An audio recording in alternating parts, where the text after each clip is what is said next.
Magandang hapon sa inyong lahat. Ito po si Herbert Curia, author-promoter ng The Critics Promotions. Ang ating boses at konstruktibong kritisismo, opinyon, komentaryo at konsultasyon sa linggong ito. Kakibat ang ating pananalig sa ating Banal na Panginoon Diyos, Banal na Panginoon sa Kristo, Banal na Espiritu Santo at Banal na Santa Maria. Mula sa isyong ating nakalap ay hinggil sa isyu ng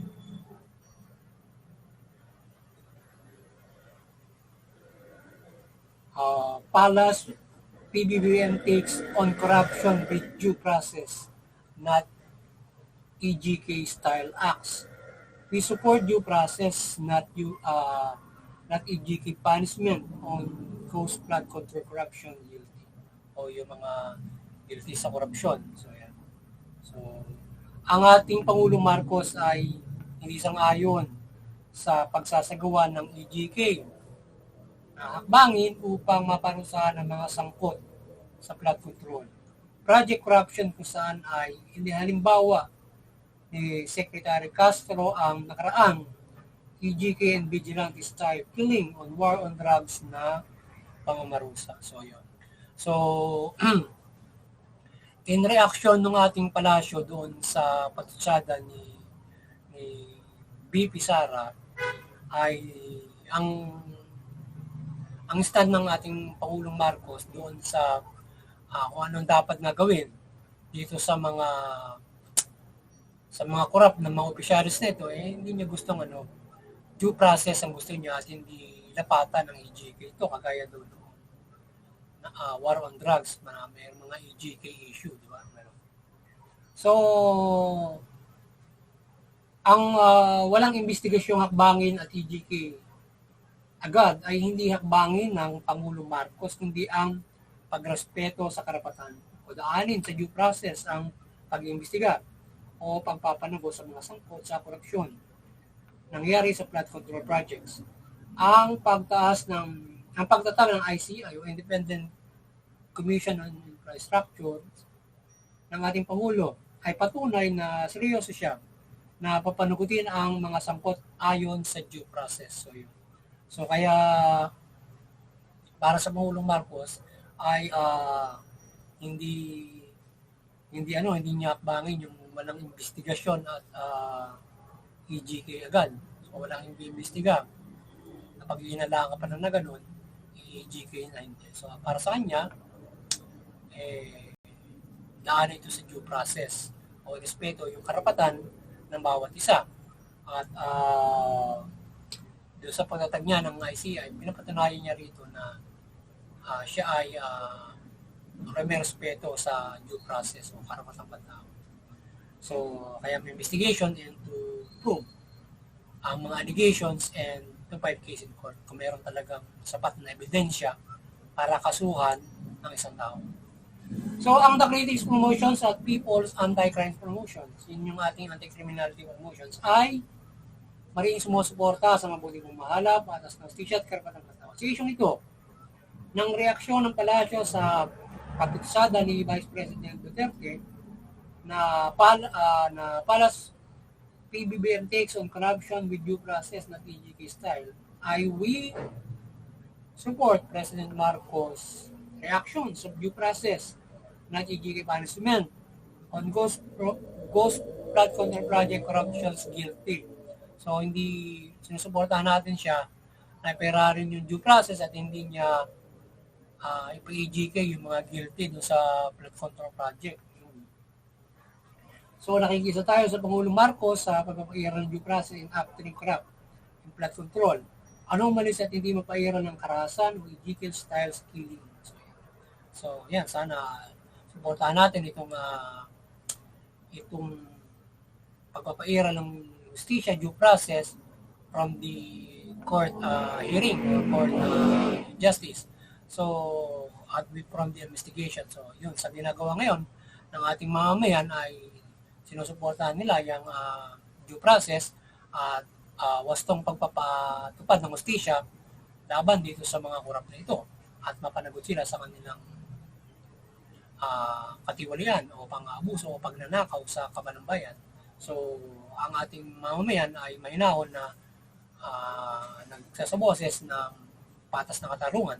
So, yung ating pamahalaan, ganoon din, kaya magpairan ng, kaya pagwasayan ng ating pamahalaan, ng mga itinalagang ICI, at mag-iimbestiga, lalo na yung ombudsman, in kung paano mapapanagot o makapakahanap ng wastong ebidensya at patas ng mapanagot yung mga at makakasuhan yung mga sangkot at sila ay patas na malitis at ma-after ng masampahan ng ombudsman sa Sandigang Bayan at malitis sila ng patas sa Sandigang Bayan. So wasto lamang yung ating Pangulo sa kanya bangin na irespeto ang karapatang pantao, particularly due process para resolbahin ang nasabing korupsyon o paglabag sa batas. Paigtingin ng ating Pangulo Marcos ang pagpapairan kay justice at human rights, resolving crimes and abuses from government and to anybody who commit crime. So yan. So sana paigtingin natin Pangulo Marcos yung pagpapairan ng fair justice, human rights, and uttering who committed crimes, abuses from the government, and also committed crimes from the simple person, mga civilian o private person na nakagawa ng krimen o maging nasa pamahalaan.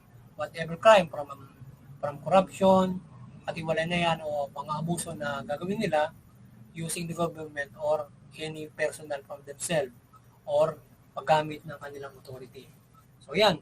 So hindi makatarungan ng walang investigasyong paglilitis na gagawin para mapatunayan yung katotohanan at umira ng katarungan. Ang EJK ay hindi makataong hakbangin at hindi ito makatutulong sa mamayapa at makatarungang lipunan. So kaya yung EJK ay hindi kasagutan para papanugutin yung mga sangkot o yung mga guilty. Kaya mayroon tayong due process para maimbestigahan ng mabuti at mapanagot sila in a proper court hearing or process. At hindi makatutulong sa ating kapayapaan at katarungan ng lipunan yung EJK. So ito ay napanghusga at nakagugulo lamang ng lipunan, yung ganung klase ng mga hakbangin. Kaya nga tayo may gobyerno, meron tayong mataperanin yun. At hindi gamitin yung gobyerno in abusing from this kind of na mga EJK. So, halimbawa, yan yung ilang problema rin sa abuses ng pamahalaan ay mayroon silang ginagawang EJK na halimbawa sa hanin ng enforcement, sino man sa enforcement na they use EJK to punish yung mga taong nakalalabag ng batas sa paningin nila. So mabigat man o ang manumang nilalabag nila, nilalapatan nila ng EJK at mali yun. Dapat ay due process at ihatid sila sa korte na maayos, irespeto yung karapatan, papanagutin sila ng maayos. Sundin yung legal, balangkas ng yung rules ng halimbawa PNP, yung kanilang policing with human rights based policing para mag-advocacy sa korte. At hindi may sarili silang sariling paghatol na yun, palalabasin nila ng laman kulo yung EJK, di ba? Or else iba't iba pang mga hakbangin na pang-abuso para mapanagutin or halimbawa i-trump up charges yung mga paghihinalaan or mga sangkot. So yun naman ang hindi lalong maganda. Yung EJK trump up charges ay hindi maganda na para lamang maidiin, para lamang mapakasuhan yung tao na sa tingin nila ay pinaghihinalaan nila siyang kriminal. Ay, hindi maganda hakbangin yun.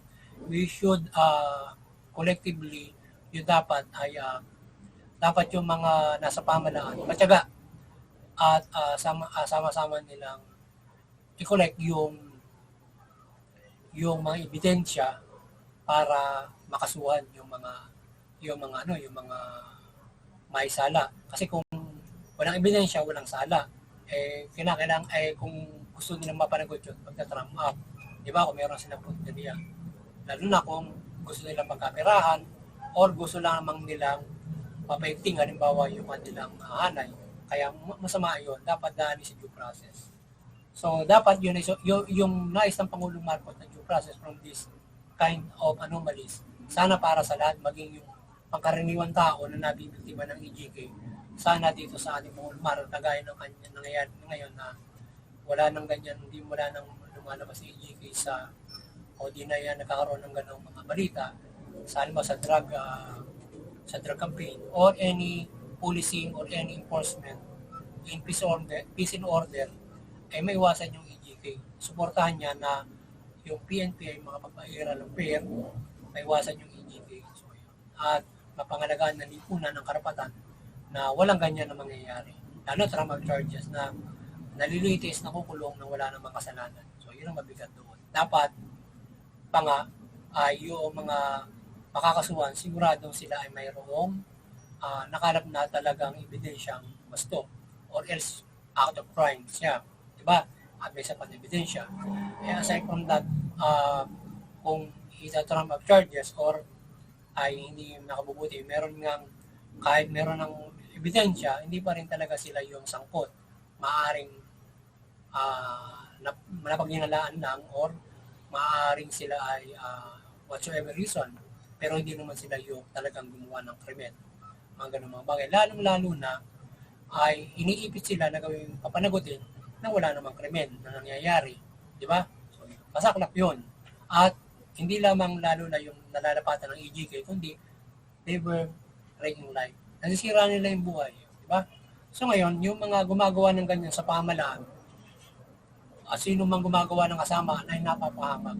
Kagaya ngayon, yung mga korap, so napahamak na sila sa kanilang ginawa. Ngayon, naghihintay sa kanila ay paglilitis at kung sila hindi magbabago, magsisisi, pagdating ng takdang panahon, mapaparusahan din sila ng Panginoon Diyos. At kung magdumating sa takdang panahon ngayon ng Panginoon Diyos, at sila hindi nagsisi sa loob ng kulungan or sila hindi nakakulong, baka sila sa kasama doon sa paparusahan ng mga anghel ng kamatayan, di ba? 1/3 of the earth. So yun ang malinaw na parusang mabigat na talagang yun ang ihitimo na siyang papatay ng mga makasalanan sa Diyos na yon, hindi yung mga tao. Hindi otorisado ng Diyos ang mga tao na paslangin nila o ng mga authority yung mga kriminal, lalo na mabigat. So it is God's judgment mangyayari yon, di ba? At doon sa mga pangkaraniwan nangyayari, ay dapat ay ikukulong or ang Diyos ay sumusupil ng mga taong masasama because He is the God, He is the judge para masupil o mapatigil yung mga taong masama. Pero tayo mga tao, wala tayong karapatan na patayin para parusahan ng isang tao. Even though the government o mga kawani niya, walang karapatan sila napatayin ng sino man tao para maparusahan sa napakabigat na krimen, di ba? Kaya nga yung mga pamahalaan, yan ay ginagabayan ng mga simbahan para magpairal ng human rights. So, inirespeto yung buhay. So, ikukulong lang at doon sila pananatilihin kung nabigat yung krimen. At hindi, halimbawa isisilya elektrika or yung papatayin din sila ng ating pamahalaan in sila lang parang yung gano'n, yung bibitayin. So, hindi yun na iniiwasan na at hindi na pinapatubad ng ating bansa sapagkat tayo ay mga tarungan at mga Diyos na bansa, pro-life tayo. So, iwasan natin yung at yung pamamarusan na maayos ang ginagawa, kagaya ng pagkulong, at sila doon ay babaguhin o bibigyan ng pagkakataon para sa pananampalataya sa Panginoon. But definitely kung mahaba, doon na sila maninirahan, mamumuhay sa loob ng kulungan hanggang sa kanilang kamatayan.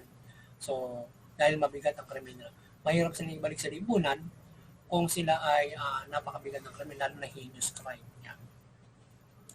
So, we pray God and Jesus Christ guide the government in fair justice and human rights implementation. Sana gabayan ng Panginoon Diyos ang ating pamahalaan sa fair justice and human rights. Yan. Para maging fair yung kanilang implementation of the law and justice. So muli ay ang kaliwanagan ng Banal na Santa Maria ay gumbay sa ating bansa at mula pamahalaan ng mga Pilipino. Yung pamahalaan, mamahala ng mabuti. Tuwid yung karapatang tao, patas na hustisya, iwasan yung pang-abuso, katiwalian, pang-aapi ng mga tao. Bagkos ay sila ay mamahalangan ng mabuti at matuwid. Yung mamamayan naman, iwasan yung paggawa ng krimen, pangilaban sa pamahalaan. Suportahan yung mabuting pamamahala, pagpapahil ng karapatan ng tao, patas ng hustisya. Sa gayon, tayo ay makapamumuhay ng mapayapa, patas sa karapatan, hustisya. Tayo ay makapamumuhay ng maunlad. So, ayon sa karapatan. So, tayo ay higit sa lahat ay makakapanampalataya na lubos sa ating Panginoon Diyos, mula Panginoon sa Kristo. At maging iba't ibang reliyon, makakapanampalataya kayo sa iba't ibang mga reliyon o tayo ay mayroong isang pamalaan na ipapahiran ng karapatan ng tao. Yeah. So muli, magandang hapon sa inyo na sana napagsabuhay sa naman na critics promotion ng konstruktibong kritisismo, opinyon, komentaryo at konsultasyon sa linggo ito. Para dito sa isyong ito na ating tinungayan sa linggo ito. Magandang hapon sa inyo lahat. At muli, sama-sama, sana ay patuloy tayong pagpalain, protektahan ng Panginoon Diyos, sama-sama tayong mamuhay ayon sa mabuting balita.